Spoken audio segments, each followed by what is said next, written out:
Abay, bibisita po sa bansa si Linda Walker, ang karakter mula sa viral vertical drama na The Heiress Who Won with Brains. Ayon nga po sa Federation of Filipino-Chinese Chambers of Commerce and Industry Incorporated, darating ang aktres na si Zhang Yingfei ngayong Hunyo. Bibisita si Zhang sa mga eskwelahan kasabay ng pagbubukas ng klase para maipromote ang kahalagahan ng edukasyon. Si Zhang ang gumanap na Linda Walker sa serye na naging inspirasyon online dahil sa kanyang talino at sipag sa pag-aaral.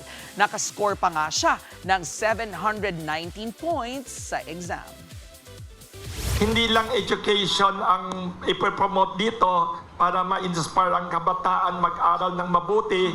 Gusto din ng Federation of Filipino-Chinese Chamber of Commerce i-boost ang tourism ng Pilipinas. Mga kapatid, Jervy Wrightson po, eto na nga. Para sa latest showbiz news at iba pang kay-alaman, mag-follow at mag-subscribe na sa social media pages ng News 5.